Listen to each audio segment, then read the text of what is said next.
நம் ஆண்டவர் இயேசு கிறிஸ்துவின் நாமத்தினால் மகிழ்ச்சியும் சமாதானமும் நம் அனைவரோடும் இருப்பதாக. எபிரேயர் 1:8-14 முடிய.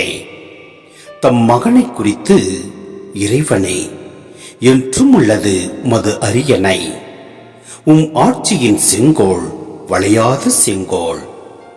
நீதியே உமது விருப்பம், அநீதி உமக்கு வெறுப்பு.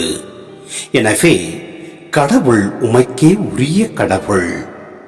மகிழ்ச்சியினையால் மீது அருள் பொழிவு செய்து அரச தோழரினும் மேலாய் உயர்த்தினார் என்றார்.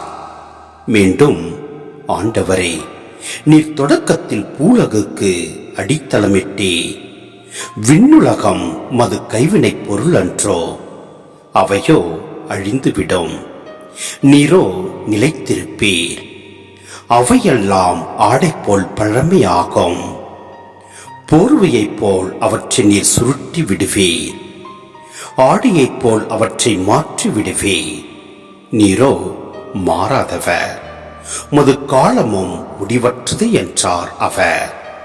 மேலும் கடவுள் வானத்துதர் எவரிடமாவது, எப்போதாவது நான் பகைவரை உமக்கு கால்மனையாக்கும் வரை நீர் என் வலப்பக்கம் வீற்றிரும் என்று கூறியதுண்டோ? அவர்கள் அனைவரும் ஊழியம் புரியும் ஆவிகள் அல்லவா? மீட்பை உரிமை பெறாக பெறவிருப்போருக்கு தொண்டாற்ற அனுப்பப்பட்டவர்கள் அல்லவா? சிந்தனை: மனித மீட்புக்கு சிலுவையின் பாதையை தவிர வேறு பாதையை இறைவன் காணவில்லை. மற்றவரை மீட்க விரும்புபவர் தாமே சோதனைக்கு உட்பட வேண்டியுள்ளது. இம்மீட்பின் பயணத்தில் எதிர்ப்புகளை சந்திக்கக்கூடும். எவ்வித ஆறுதலும் இன்றி எல்லோரும் கைவிடக்கூடும். துன்பம் ஒரு நல்ல ஆசிரியர். அது நமது அர்ப்பணத்தின் வலிமையை சோதித்து பார்க்கிறது.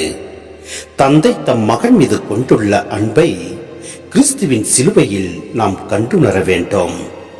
தந்தை தம் மகனை பூமியில் துன்புறும்படி தீர்ப்பிடவில்லை, மாறாக துன்பத்தின் வழியே அவரை உலகின் மீட்பராக, எல்லோருக்கும் வாழ்வின் மாதிரியாகவும் ஆக்கினார். மேலும் இயேசு மனித இரத்தம், சாவு இவற்றை பகிர்ந்து நம்மை மீட்கிறார். அதே போல நாமும் பிறரை சார்ந்து ஒன்றித்து உலக விடுதலைக்கு உதவுவதன் மூலம் நமது மீட்பின் பாதையில் முன்னேறுகிறோம்.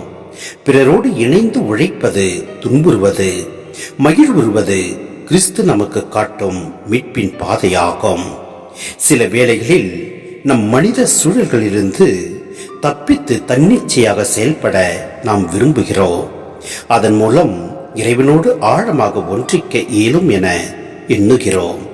ஆயினும் கடவுள் மனிதரை சார்ந்து வாழ்வதன் மூலமே மனித குலம் முழுவதையும் மீட்டெடுக்க விரும்புகின்றார். எனவே நம் ஆண்டவரின் வார்த்தைக்கிணங்க நாம் செயல்படுவோம்.